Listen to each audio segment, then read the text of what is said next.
दोस्तों ये कहानी है AM फ्लाइट 914, एक जहाज जो कि न्यूयॉर्क सिटी से मियामी की तरफ जा रहा होता है। लेकिन बहुत ही अफसोस के साथ ये जहाज कभी मियामी पहुंच ही नहीं पाता।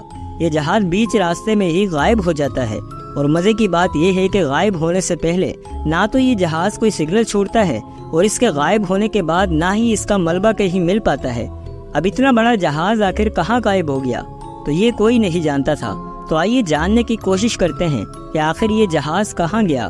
तो दोस्तों ये जहाज 12 जुलाई 1955 में उड़ान भरता है और फिर अचानक से आसमान में गायब हो जाता है।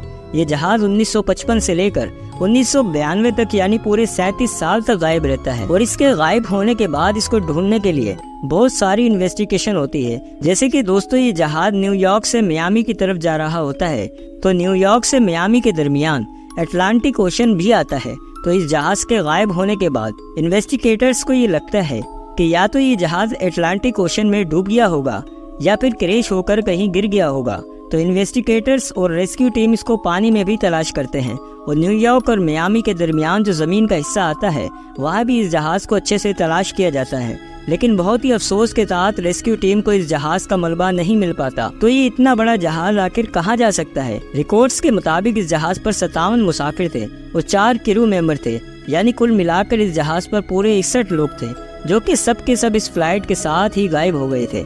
तो यार ये तो था कहानी का पहला रुख। अब चलते हैं कहानी के दूसरे रुख की तरफ।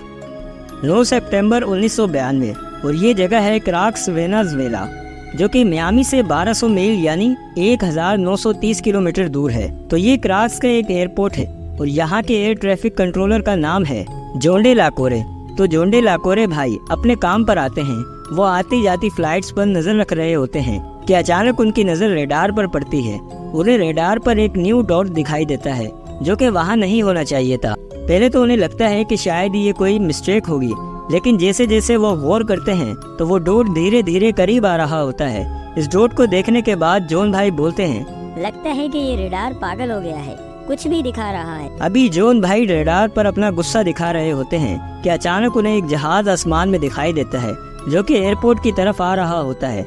यानी रेडार बिल्कुल सही रीडिंग दिखा रहा था और जॉन भाई के अलावा एयरपोर्ट पर मौजूद सभी लोगों को वो जहाज दिखाई देता है। एयरपोर्ट पर सभी लोग इस प्लेन को देखकर हैरान हो जाते हैं क्योंकि वो प्लेन बहुत ही ज्यादा पुराने डिजाइन का था। इस पर मॉडर्न टर्बाइन्स की जगह पुराने प्रोपेलर्स लगे हुए थे। सभी लोग इस प्लेन को देखकर हैरान थे कि आखिर ये इतना पुराना प्लेन आखिर आया कहां से। अभी सभी लोग ये सोच ही रहे थे कि अचानक इस फ्लाइट का पायलट एयर टावर से कांटेक्ट करता है और पूछता है कि हम कहां पर हैं। ये सुनते ही जॉन भाई रिप्लाई करते हैं कि तुम क्राक्स के एयरपोर्ट पर हो, लेकिन पहले मुझे तुम ये बताओ कि तुम आए कहां से हो। तो जॉन भाई के इस सवाल पर पायलट बताता है कि ये प्लेन AM फ्लाइट 914 है जो कि न्यूयॉर्क से मियामी की तरफ जा रहा है। ये सुनते ही सभी लोग शॉक हो जाते हैं क्योंकि ये वही फ्लाइट थी जो 37 साल पहले गायब हुई थी और फिर 37 साल के बाद ये अब नजर आ रही थी। फिर काफी बातचीत के बाद जॉन भाई इस प्लेन को लैंड करने की इजाजत दे देते हैं और जब वो प्लेन लैंड करता है तो जॉन भाई बोलते हैं, क्या तुम जानते हो कि ये 1992 है। तो इस पर जहाज का पायलट बोलता है कि तुम आखिर किस बारे में बात कर रहे हो, मुझे कुछ भी समझ नहीं आ रहा। जब जॉन भाई ये सुनते हैं तो वो फौरन से सिक्योरिटी गार्ड्स को वहाँ भेजते हैं ताकि वो सभी पैसेंजर्स और क्रू मेंबर्स को रेस्क्यू कर पाए। तो जैसे ही गार्ड्स इस प्लेन के पास पहुँचते हैं तो इसका पायलट उनसे बहस करने लग जाता है और इसी बीच पायलट के हाथ से एक पेपर गिर जाता है जो कि एक फाइल के अंदर था जो पायलट के हाथ में थी। जॉन भाई और गार्ड्स इस पायलट को समझाने की कोशिश करते हैं, लेकिन वो जिद्दी पायलट किसी की नहीं सुनता। वो जहाज का इंजन फिर से स्टार्ट कर देता है और टेक ऑफ करने लगता है। जॉन भाई इसे मना करते हैं कि ऐसा मत करो, ये बहुत ही खतरनाक हो सकता है, लेकिन वो जिद्दी पायलट किसी की भी नहीं सुनता और टेक ऑफ करके हवा में उड़ जाता है और इस जहाज को लेकर फिर से गायब हो जाता है। और फिर 1992 से लेकर अब तक इस जहाज का कोई पता नहीं। तो दोस्तों ये कहानी है फ्लाइट 914 की, लेकिन इस कहानी में कितना सच है और कितना झूठ ये हम अगली वीडियो में डिस्कस करते हैं। जब तक अपना बहुत ख्याल रखिएगा।